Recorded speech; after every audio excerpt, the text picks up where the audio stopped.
Yo, welcome back to the No Cut Sports Podcast with your host, Niall Frazier. And before we get into anything related to sports, anything like that, if you could, please like and subscribe to always catch this vibe. Also, if you're not subscribed yet, I have a jersey giveaway coming up. Probably going to do it after the NFL draft. I just want to, I don't know if anybody, you might want to somebody coming out the draft, whatever the case may be, but I'm thinking about doing it after the draft. I have more details coming out about that, so don't worry about that, but I just want to let everybody know before they click on and get into the video that we're going to be doing something like that.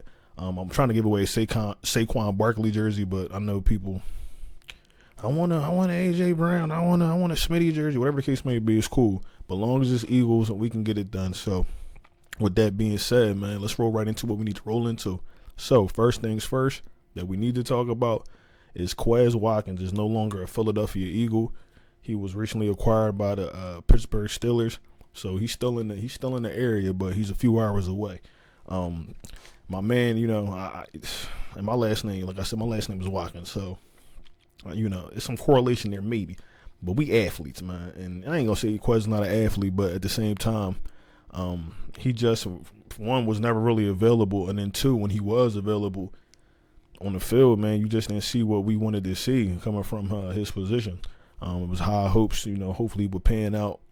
It never really did, but with that being said, I had said before with Devontae Parker, the acquisition of Devontae Parker, that maybe they would just wait to see, who battle it out and see, who wins the position. But it's been too many times, and it's like, and I think something else that a lot of people don't talk about with these contract situations and free agency is this. Just like these players want to go out and, find, the best number for their contract or the best number for them, the value, their value of their, for their performance and stuff like that throughout the year. These teams are also doing the same thing, evaluating players like a Bryce Huff, things like that, because that leads me into my next point where it's like with this, I know we keep talking about the HaasonReddick situation. So it seems like the Eagles are more leaning towards trading, HaasonReddick. But I don't know exactly what they're looking for, what they're trying to get, if it's draft compensation or whatever the case may be. But if it's draft compensation, I really don't see, like, I hear first round, maybe second round, but I said, what was Snead just went for a third round? Like, bro, what? Like, so, and then you got to pay them the contract. But my thing is this. I'm seeing with these players, Brian Burns going for, what, a second rounder or something like that, and he's younger than HaasonReddick. So it's like, I think we're at the point now where it's like, and I don't know, man. They don't have to move off of Hassan, but it seems like they're just trying to really see what they can get for him because Hassan does have another year on his contract, so he doesn't have to be moved. But it seems like something more might be going on behind closed doors. And I don't want to, put nothing out there, rumors and speculate, nothing like that. But I do remember, was it this past season? And I know players practice by themselves and stuff like that before they come to training camp. But I don't know. It's just, to me, it's just weird when you got training camp. You got your young guys in there. The older guys don't got to be there. But I think Hassan was just practicing by himself. He was still in the city, but he was practicing by himself somewhere like at Temple or something.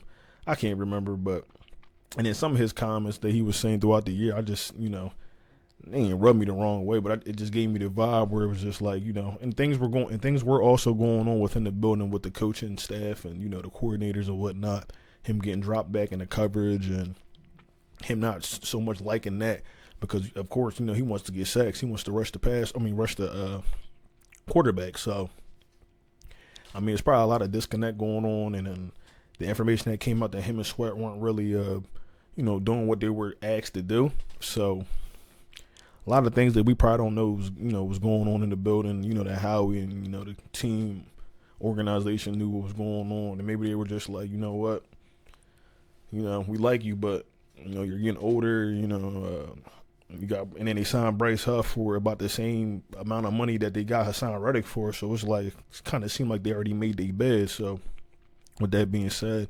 Atlanta is pretty much one of the people that we keep hearing about, when it comes to trades, and then the Cardinals as well. The Cardinals have 2 first-round picks.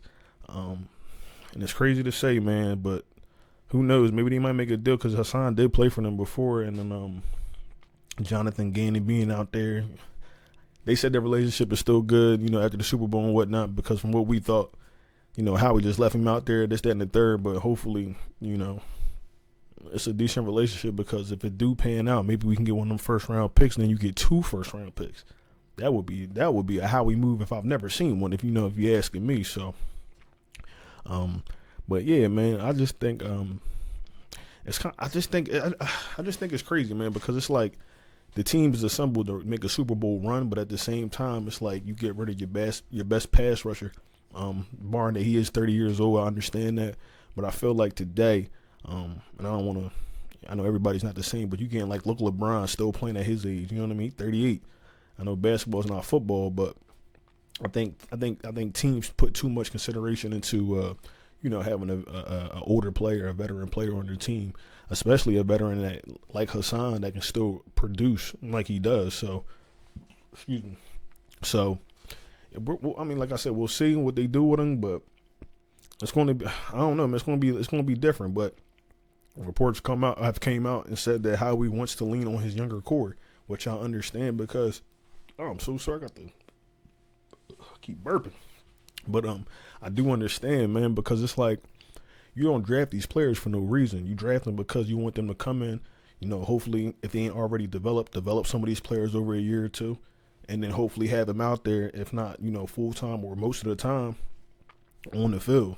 So, trying to hold on to some of these older players like a HaasonReddick, and then Lane Johnson's getting old, BG's last year here, so a lot of those veteran players are not going to be here, so, within the next couple of years. So we already lost Kelsey and Fletcher Cox and whoever else, so you got to get these young guys, acclimated to what's going on with the system on both sides of the ball, because, it's on them. That's what they're getting paid for.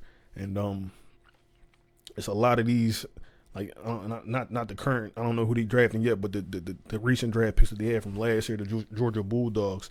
And I feel like they understand, coming from that culture, winning back-to-back, championships and stuff like that. I feel like they kind of understand what it take. And being around the veterans for a year or two, depending on who they were, hopefully that helped and rubbed off on them. So we'll see about that. But lead me into my next point, man. I don't know what's going on. And I want to be careful when I say this. I don't know what's going on at these meetings with the NFL. They banned hip drop, and I understand they banned hip drop tackling. Okay. Now I'm 30. I'm 31. So my thing is, I've been watching football for a long time. When you used to be able to crack somebody's head and nobody threw a flag or nothing. So to me, it's different to see, because it's like that's like one of the most physical contact sport that you can get, besides like UFC, boxing, and all that. But this is one of the most physically contact sport. You know what I'm saying? And they don't. I know they're trying to make the game safer and trying to make money off of it, but at the same time, it's like, how are the Eagles already have a problem tackling players, and you're taking away different ways to tackle these players now. So it's like, well, how do you want these players or defensive players to tackle? But now, at least to me, it's starting to kind of see how we wanted a Vic Fangio opposed to oh my God, what's my man name? I can't even remember my man name. From the Giants. He's not there anymore, but he was just with the defensive coordinator from the Giants, Wink Martindale. There we go. Wink Martindale. Or, like a Buddy Ryan defense or something like that, because now you can't even tackle. So your best thing is probably 2-play zone, bro, or some type of zone mixed with man or something like that, because they don't really want you tackling these players no more on the offensive side. They want you to either push them out of, and now I kind of see what Darius Slay was saying, because it's like, he was saying it for his benefit, and I understand why he's saying it, because he doesn't want to be hurt. Like Ryan Shazier from the Pittsburgh Steelers, way back in the day, he had tackled somebody and my man couldn't walk. You know what I'm saying? He's walking now, but he ain't walking like he used to. So it's like, one wrong move, it could be, a life, I don't want to say life ending, but a career ending injury. So, that man's never probably ever going to be able to play football again, but I understand why the NFL and the players are saying what they're saying, but at the same time, it's like, man, this is the sport you sign up for, and it's hard. You can't stop a car. I know a car is heavier than a person, but if you can't stop a car on a drop of a dime, How do you expect a player to just stop all of a sudden when he got full momentum? Full momentum. How do you expect them just to throw themselves out the way or whatever the case may be? It just doesn't work like that. So, and in the hip dropping tackle, I know like a lot of injuries. What they're saying, injuries come from it, but injuries come from a lot of different stuff. Look at, you know what I'm saying? Like some players. What's my man that walked onto the field? Super Bowl from the 49ers. He just walked onto the field, you know, bopping back and forth, and then towards Achilles or whatever the case may be. Like, so stuff happens, but this is it's a physical contact sport, so things are going to happen. Players are going to get injured. Players are going to get hit. That's just what it is, man. And I don't know, man. It's going to be weird to see not be able to do certain tackles, but I don't know what they're trying to do in the NFL. I know they're trying to make it safe, but this is not. You can only make it so safe before you start messing the game up, and I feel like that's where we're starting to get to. They're like messing the game up, even with the rule changes and stuff like that for the field goal, and it's you know. And I know they're trying to make money and stuff like that, which is all good and dandy because you know money helps the team, salary cap, this, that, and the third. But some things you just gotta leave the same, like leave the game the same. It just don't make sense to me. So that don't really matter, but. I just figured I'd throw that out there, but it's other different tackles that play like Dallas, was it Dallas? I don't know if that was a hip drop tackle, but when he grabbed my man's arm and just drug him down to the ground, he broke his arm, whatever the case may be. What is that? Like, so it is what it is, man. But I'm trying to make sure I'm not forgetting nothing here. Yeah, my whole thing is this, man. And I've been seeing like some of these media outlets talking about that they feel like the Eagles haven't done enough yet during the free agency, and I'm just like, you know what? This is what A.J. Brown be talking about, bro. This is what he be talking about because y'all just ain't never satisfied. You go out there, go get, Saquon Barkley. You go out here and go get Bryce Huff. Yeah, Bryce Huff might not be, it might have been 1 year, could be a fluke, whatever the case may be, but my man is third in purchase for the last, 2-3 years, something like that. So it's there. Give it some time, see if it work out, then make it, oh, this ain't working out, this player ain't working out. Talking about Jordan Davis is a bust, all types of craziness. Trade A.J. Brown, like, bro, what are we? Are we trying to win the Super Bowl, or are we just really trying to just drive everybody away from the city? Come on, man. Like, I don't be understanding. Teams are not in this position, man. And I'm really trying to be more appreciative of the position that we in because, I know the drafting hasn't come up yet, and season hasn't started. We're nowhere near the beginning of the season, but so far so good to me. From what Howie has done, you gotta applaud the man. Like, you go get Saquon Barkley. Like, that's what I'm sitting there saying to myself. I'm like, bro, what are we gonna do if we lose Swift? Like, who? No disrespect, but Kenneth Gainwell is not an RB1, and then he goes out here and he gets Saquon Barkley, and then pays him. What?